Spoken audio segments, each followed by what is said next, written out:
మిత్రులారా, మన విధి పుట్టుకకు ముందే వ్రాయబడిందా లేదా మన చర్యల ద్వారా నిర్ణయించబడుతుందనే విషయం ఎల్లప్పుడూ చర్చనీయాంశంగా ఉంటుంది. నిజానికి చాలామంది మనం పుట్టక ముందే ఈ విధి నిర్ణయించబడుతుందని నమ్ముతారు. మరికొందరైతే ఒక వ్యక్తి యొక్క చర్యలు అతని విధిని నిర్ణయిస్తాయని నమ్ముతారు. ఈ విధి, అదృష్టం మరియు కర్మలను అర్థం చేసుకోవడం చాలా ముఖ్యం.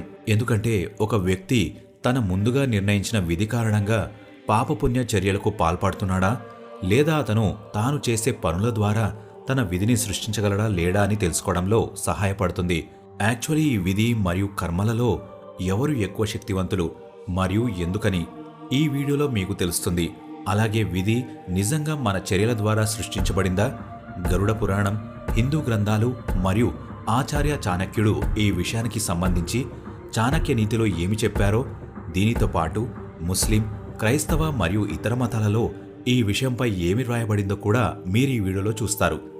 హలో మిత్రులారా, మా ఛానల్కు స్వాగతం. దయచేసి ఛానల్ని సబ్స్క్రైబ్ చేసి జై శ్రీ నారాయణ అని కామెంట్ బాక్స్లో రాయడం ద్వారా దేవునికి మీ కృతజ్ఞతలు తెలియచేయమని నేను మిమ్మల్ని అభ్యర్థిస్తున్నాను.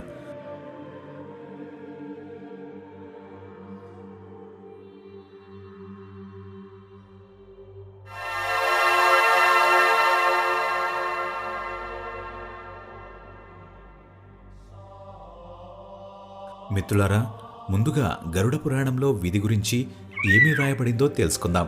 దీని తర్వాత ఆచార్య చాణక్యుడు చాణక్య నీతిలో మరియు భగవద్గీతలో శ్రీకృష్ణుడు దీని గురించి ఏమని చెప్పారో చూద్దాం.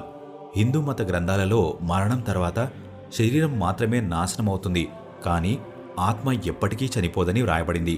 అండ్ గరుడ పురాణంలో మొత్తం 84 లక్షల జన్మలలో ఉత్తమ జన్మ మానవునిదే అని చెప్పబడింది. మనిషి తన కర్మల ఆధారంగా మరణానంతర జీవితాన్ని పొందుతాడు. అంటే మరణానంతరం మీ జీవితంలో మీరు చేసిన మంచి చెడుకు ద్వారా మీరు ఏ జన్మ ఎత్తుతారని ముందే నిర్ణయించబడుతుంది. గరుడ పురాణం ప్రకారం ఏ వ్యక్తి అయితే ధర్మం, వేదాలు, పురాణాలు వంటి మత గ్రంథాలను అవమానించి మరియు దేవుణ్ణి నమ్మడో అలాంటి నాస్తికుడు తదుపరి జన్మలో కుక్కలా పుడతాడని తెలుపబడింది. అలాగే ఎవరైతే మిత్రులు అనే ముసుగులో ద్రోహాలు చేస్తూ ఉంటారో అతని తదుపరి జన్మ ఈ భూమిపై రాబందు రూపంలో ఉంటుందని తెలుపబడింది. సో ఈ గరుడ పురాణం ప్రకారం ఒక వ్యక్తి ఈ జన్మలో చేసే కర్మల ఆధారంగా అతని తదుపరి జీవితం మరియు ఆ కొత్త జీవితంలో అతను ఎదుర్కొనే కష్టాలు ఆ వ్యక్తి పుట్టక ముందే నిర్ణయించబడతాయి. మిత్రులారా, ఆచార్య చాణక్యుడి ప్రకారం ఒక వ్యక్తి తన పనుల ద్వారా అతని మరణాన్ని ప్రభావితం చేయవచ్చు. అండ్ చాణక్య నీతిలోని శ్లోకంలో పుట్టబోయే జన్మలో ఆ మానవుని యొక్క విధి తల్లి గర్భంలోనే నిర్ణయించబడతాయని తెలిపారు.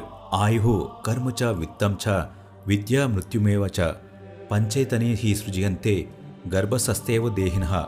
అంటే ఈ భూమిపై జీవిస్తున్న ప్రతి మూర్తిభవించిన జీవికి ఈ 5 విషయాలు అంటే వయస్సు, కర్మ, సంపద, జ్ఞానం మరియు మరణ సమయం అతను తన తల్లి కడుపులో ఉన్నప్పుడు అదే సమయంలో అతని విధిలో రాయబడి ఉంటాయని ఈ శ్లోకం ద్వారా స్పష్టంగా వివరించారు. ఆచార్య చాణక్యుడి ప్రకారం ప్రతి వ్యక్తి తన కర్మలను బట్టి సుఖదుఖాలను అనుభవించవలసి ఉంటుందని, అండ్ ఈ కర్మలు ఇప్పటిది మాత్రమే కాకుండా పూర్వజన్మకి సంబంధించిన పాపపుణ్యాల చర్యల ఆధారంగా మాత్రమే నిర్ణయించబడతాయి. పైన చెప్పబడిన శ్లోకం ప్రకారం పుట్టబోయే బిడ్డ యొక్క విధిలో అతడు సంపద పొందగలడా లేదా అలాగే విద్యాభ్యాసం ఎంతవరకు ఉంటుంది, ఇలా ఇవన్నీ తల్లి కడుపులోనే నిర్ణయించబడతాయి. ఆచార్య చాణక్యుడి ప్రకారం మానవుని జీవితంలో దాదాపు 101 సార్లు మరణం సంభవించే అవకాశం ఉంది. వాటిలో ఒకటి అకాల మరణం మరియు మరొకటి కాలమరణం. అకాల మృత్యువును కర్మల ద్వారా సుఖ సంతోషాలతో మార్చవచ్చు, కానీ కాలమృత్యువు మారదు. ఈ విషయంపై శ్రీకృష్ణ భగవానుడు భగవద్గీతలో ఏమని చెప్పారో ఇప్పుడు తెలుసుకుందాం. మిత్రులారా, మానవుని విధిని ఏది నిర్ణయిస్తుందో భగవద్గీత ప్రకారం చూసినట్లయితే మనిషి తన విధిని తానే సృష్టించుకుంటాడు. మన జీవితంలోని అడుగడుగునా మన ఆలోచన, ప్రవర్తన, మన చర్యలే మన విధిని నిర్ణయిస్తాయని తెలుపబడింది. దీనికి చక్కటి ఉదాహరణ శ్రీకృష్ణ భగవానుడి జనన కథ.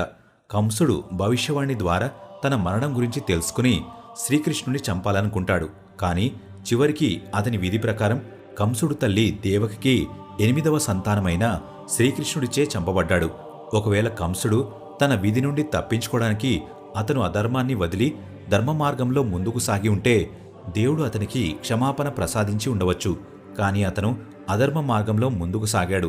మరియు అతను చేసిన పాపపు పనుల వల్ల అతడే మరణించాడు. సనాతన ధర్మగ్రంథాలు మరియు పురాణాల ప్రకారం కంసుడు మాత్రమే కాదు, ఈ ప్రపంచంలో జన్మించిన ప్రతి జీవి యొక్క విధి పుట్టుకకు ముందే నిర్ణయించబడుతుంది. ఒక వ్యక్తి ఎప్పుడు పుడతాడు, అతను ఏమి చేస్తాడు మరియు అతను తన జీవితమంతా ఎలా గడుపుతాడు, ఇవన్నీ అతని పుట్టుకకు ముందే నిర్ణయించబడతాయి. దాని ప్రకారం అతని తదుపరి జన్మ జరుగుతుంది.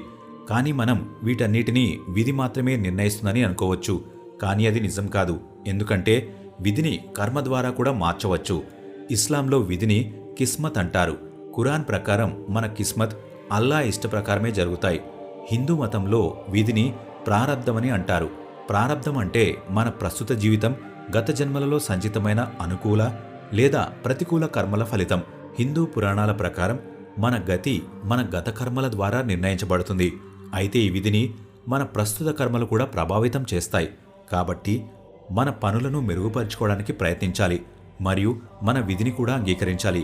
బైబిల్ ప్రకారం మన ప్రపంచంలో విధి కంటే కర్మ పెద్ద పాత్ర పోషిస్తుంది.